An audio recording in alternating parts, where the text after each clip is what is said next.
Bien, chicos, nuevamente es un gusto siempre estar con ustedes, tratando un poco de vislumbrar algunas ideas en lo posible de historia.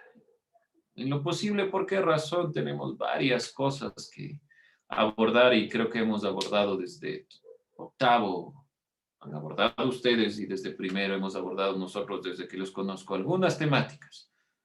Lo importante es ir complementando todas esas materias que les puedan servir con un bagaje histórico, conceptual de las ideas alrededor de nuestro pensamiento. Vamos entonces con este tema. Auge petrolero, deuda externa y crisis en el Ecuador. ¿Cuál es el objetivo de este tema? Determinar la relación entre estos tres elementos, entre el auge petrolero, la deuda externa y la crisis económica en el Ecuador. Sabemos muy bien que este proceso deviene posteriormente en el feriado bancario. Vamos a ir tomando nota de algunos elementos históricos para entrar al siguiente tema sobre el feriado bancario. En cuanto al auge petrolero, vamos a ir hablando específicamente de 1972. Comienza a generarse una perspectiva progresista donde se encuentran hallazgos de yacimientos petroleros en la Amazonía. Este es el punto central para el crecimiento económico de los años 70, finales de los 70 principalmente, a través primero de los gobiernos de la dictadura militar en el Ecuador. Sabemos muy bien que en los años 70 José María Velasco Ibarra se nombra dictador y para 1972 el gobierno militar progresista encabezado por el general Guillermo Rodríguez Lara retoma el poder a través de un golpe de Estado. Es muy particular en el Ecuador la perspectiva de que salir de una dictadura es a través de otra dictadura. Véase usted quién le entiende, pero esa es la perspectiva. ¿Por qué digo esto? Porque lo lógico era que a través de todo el proceso dictatorial de José María Velasco Ibarra regresemos a la democracia, pero incursionamos en otra dictadura, la dictadura militar.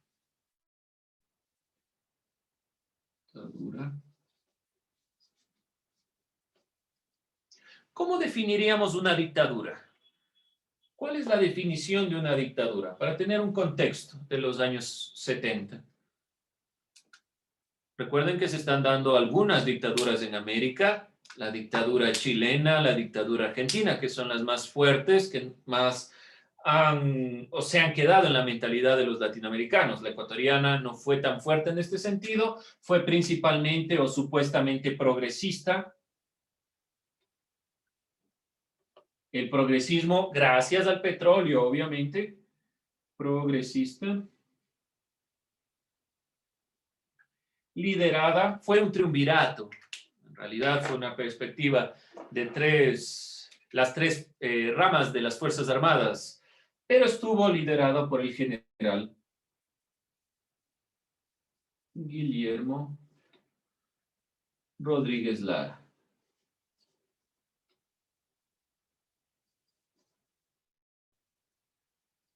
Este es el contexto histórico en el cual se plantea este proceso del auge petrolero.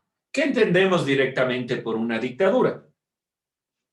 La posibilidad de que una sola persona, en este caso, bueno, un triunvirato, asuma todos los poderes del Estado. No hay división de poderes. La persona asume todos los poderes y toma todas las decisiones en los ámbitos jurídicos, legislativos, judiciales. No hay ningún proceso democrático ni nada por el estilo. Por lo tanto, va a ser importante este ámbito para lo que viene después. No se olvide. ¿Por qué razón? Porque la toma de decisiones, aun cuando fueron progresistas, se impulsó la economía a través del petróleo, realmente ese dinero era para intereses externos, no para el Ecuador esencialmente. Se hallan entonces yacimientos de petróleo en la Amazonía.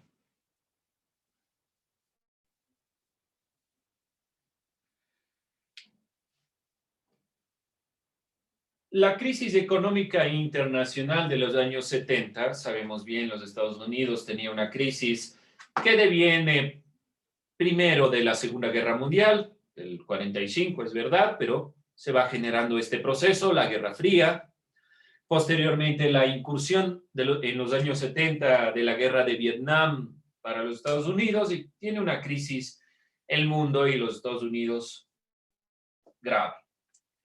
Ahí la crisis militar que para entonces se produjo en Medio Oriente incidió en el incremento de los precios del petróleo y se fue generando algunos procesos.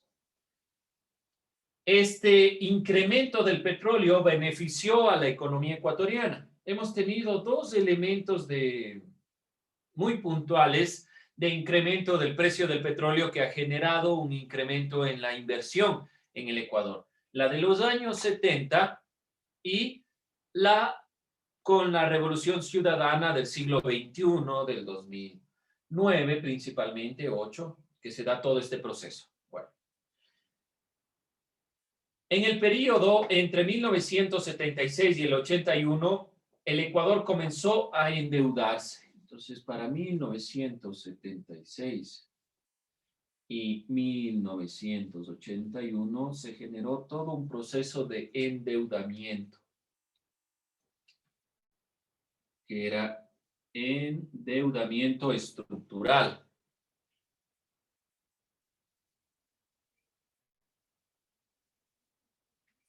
Este proceso de endeudamiento realmente se generó en una crisis compleja para toda América Latina y sobre todo para el Ecuador.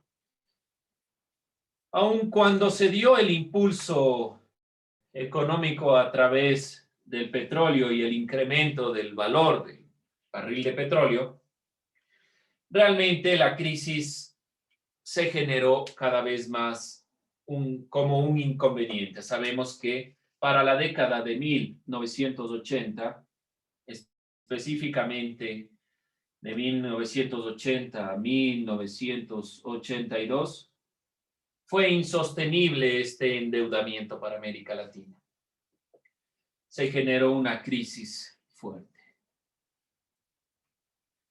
Entonces dirán, estos elementos ya hemos visto. Sí, es verdad, hemos visto estos elementos, pero es importante recabar históricamente estos elementos porque serán cada uno de ellos los que degeneren en este proceso. Ningún proceso histórico, ninguna guerra, ninguna crisis económica realmente se da por factores solo de esa época, de ese momento, o por ejemplo la Primera Guerra Mundial no estalló por la muerte del archiduque. Realmente es un proceso complejo que lleva años de irse conformando y construyendo. Podemos decir que desde la conformación de la dictadura militar hasta los años 90 propiamente, han sucedido algunos elementos que van degenerando la economía hasta el proceso de la toma de decisiones de incursionar en el neoliberalismo. Entonces, vemos que esta crisis se va dando y es realmente insostenible para el 82, y esto se da hasta el siglo XXI. Las políticas económicas de este periodo, entre 1982 y el 2000, serán políticas de austeridad. ¿Qué quiere el neoliberalismo? Decir, bueno, vamos desde 1998 a tomar un cambio de perspectiva. Sabemos bien que hasta el 2000, principios 2001, 2002, se genera todo este proceso, pero de todos modos, en 1998, con el gobierno de Yamil Maguad, se cambia de perspectiva y se instaura el modelo neoliberal. ¿Cuál era la propuesta? Dar mayor inversión, tratar de que las empresas privadas de otros países incursionen en el Ecuador. Miren que son discursos que ya hemos oído. No es algo que sucedió en 1998. Ha pasado hasta en la actualidad. Hemos escuchado esto. La inversión externa, en todos estos elementos que se van incursionando, sin ningún control o políticas de control a través de lo que es propiamente el Estado, que va a degenerar. en una crisis mucho más profunda que la de 1982. En la década de 1990 ocupa un lugar particular dentro del proceso de ajuste estructural.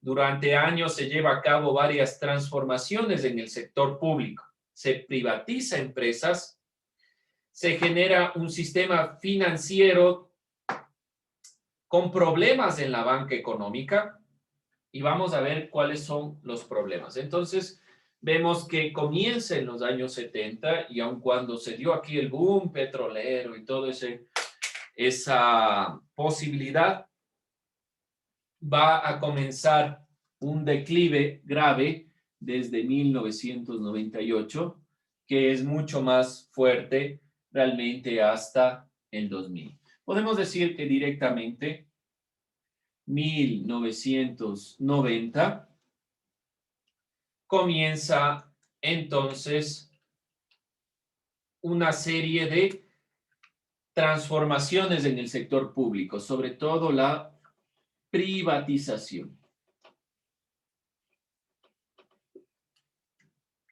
Década de los 70, un golpe de Estado para conformar una dictadura militar. Se incursiona en una nueva perspectiva y se genera un impulso progresista encabezado principalmente por los hallazgos de yacimiento de petróleo. Hay una crisis económica internacional y se va incursionando en una serie de guerras que hacen que se incremente el precio del petróleo, con lo que gana realmente el Ecuador. Para el 76 y el 81 el Ecuador se va cada vez más endeudando. Supuestamente ese endeudamiento se podía salir con el petróleo. Sabemos muy bien que los precios del petróleo siempre fluctúan, no permanecen estáticos y eso genera inconvenientes. Dentro de este tiempo, dentro de los 80 y específicamente para el 82, se genera todo el problema de la crisis económica a nivel latinoamericano, que afecta obviamente también al Ecuador, impulsado por el gran endeudamiento de los préstamos, Fondo Monetario Internacional y el Banco Mundial. Para la década de los 90 se toman decisiones y sobre todo es la privatización el elemento fundamental que va generando todo este problema. Todos estos factores confluyen en la crisis final del siglo, la cual culminó con el llamado feriado bancario del gobierno de Yamil Maguad. ¿Alguna duda hasta ahí? Son algunos elementos que hemos recabado que son importantes. Todos estos elementos degeneran, devienen, conllevan el feriado bancario. No es solo un elemento, no es que el feriado bancario se dio solo por la incursión de Yamil Maguad, no es solo que la decisión haya sido tal vez la dolarización o tal vez el elemento de no tener un control claro de las empresas, de tener un control claro de la banca, sobre todo a través de la agencia de control de los bancos. No es solo eso.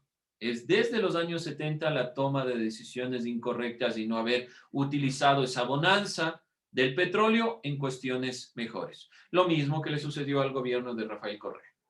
Vamos a incursionar en esta perspectiva, entonces, revisando algunas diapositivas. Vamos a revisar el feriado bancario. Recuerden, primer tema, auge petrolero, deuda externa y crisis económica en el Ecuador. Siguiente parte relacionada a este tema, feriado bancario, dolarización y progreso migratorio de los años 90. Vamos a tratar de explicar las consecuencias del feriado bancario, a describir y explicar los procesos propios del feriado bancario. Sabemos que existió una crisis financiera en 1999. El proceso es desde 1998. En el Ecuador entra en un periodo de aguda crisis financiera y económica que se agudiza para 1999, el cual tuvo su momento más dramático en este año de 1999, donde el gobierno de Yamil Maguad, para evitar la quiebra de su sistema financiero, emprendió una política de salvataje bancario y creó lo que vemos a la derecha, la Agencia de Garantía de Depósitos. No garantizó absolutamente nada esta agencia, pero era un supuesto para sostener el sistema económico. Como consecuencia del feriado bancario, el nivel de producción cayó de un 7.3 y pasó a una inflación del 43.4% entre 1998 y 1999. En un año, el Ecuador estaba completamente destruido. Se redujo también de esta manera la demanda de mercado interno y externo. El Ecuador comenzó con políticas cada vez más agresivas de austeridad.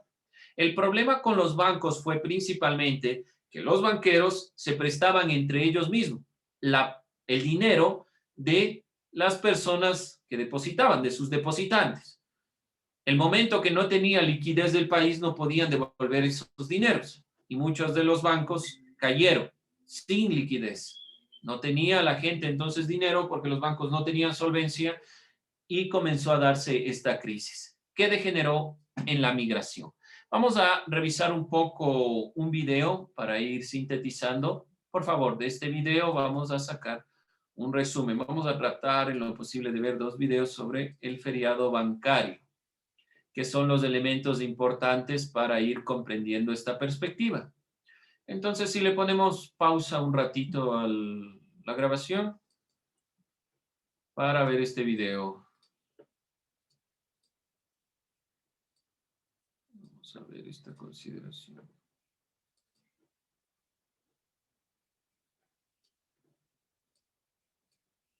Ok. Francisco, por favor, póngale pausa un segundito al video, si están amable.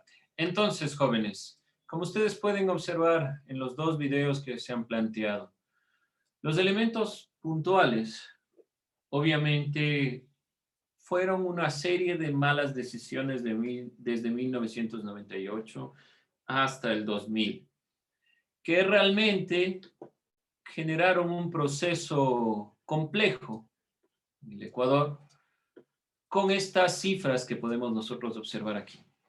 ¿Qué van a hacer? Obviamente van a tratar de sintetizar estos 2 videos de los elementos puntuales. Se han planteado algunos elementos contrapuestos a la perspectiva realmente de la sostenibilidad que quería el gobierno de Yamil Maguad y que degeneró en este feriado bancario. Este feriado bancario provocó la gran migración después de la caída de los bancos, del congelamiento de los ingresos, el cambio hacia la dolarización, que obviamente en la actualidad tenemos un proceso diferente, pero que en la época que suscitó que esas personas que tenían sus inversiones en sucres pierdan una gran cantidad de dinero. Además del feriado bancario, la congelación del dinero provoca esta consideración. Estaremos viendo este proyecto de revolución ciudadana que es tratar de solventar lo sucedido entre el 98 y el 2001 en el Ecuador y todo el reestructuramiento de la entidad bancaria, el reestructuramiento de los bancos, de los depósitos, para sustentar un nuevo modelo que va a irse conformando. Estaremos entonces recapitulando. Lo que les pido que suban a Educay es este resumen de lo que pueden sacar del video. Es un reanálisis realmente de los elementos que aquí estamos hablando. Importante que ustedes tomen en cuenta, primero, lo que se planteó. Feriado bancario que se extendió 5 días, la perspectiva de la creación de la Agencia de Garantía de Depósitos, la incursión a través de la economía desde la postura neoliberal que está ahí detrás, está detrás del modelo económico-político, sustentando esta idea de la libertad de comercio, de la libertad de las empresas, que como se dan cuenta no comienza desde el gobierno de Yamil Maguad, ni es, creo yo, solo desde Sixto Durán Ballén, es desde antes. Es un proceso que ha ido degenerando en este cambio. Sixto Durán Ballén también tomó decisiones de corte neoliberal que permitieron que los bancos puedan darse préstamos entre los dueños de los bancos, que a la final no pagaban. Muchos de los bancos quebraron, 70% de los bancos, como se veía en la imagen, quebraron. No había solidez. El momento que se cambia a dólares, además de que recibieron menos de su dinero, ese dinero tenían que convertirlo a dólares. Y era una ínfima parte. Muchas de las personas en esta época sufrieron porque su dinero estaba en el banco y no podían realmente sacarlo de ahí. Los bancos estaban cerrados, las cuentas congeladas, y el Estado se hizo cargo de muchos de estos bancos. ¿Qué le significó al Estado? Más endeudamiento, privatización para sustentar la economía y poder pagar algo de los depositantes. Y se generó esta gran migración de los años 2000. Es un proceso complejo. Estaremos nuevamente hablando de esta consideración, ya cerrando, tratando de contraponer con la nueva perspectiva que estamos ya 2021, no ha funcionado. Estamos nuevamente cambiando de perspectiva. Lo que ustedes pudieron ver en el primer video, Guillermo Lasso estaba a cargo del ahora solo Banco de Guayaquil, es nuestro nuevo presidente de la República. Veamos qué tendencia nueva, esperemos que no sea una tendencia de corte neoliberal que hunda cada vez más la economía, sino que pueda sustentar alguna política.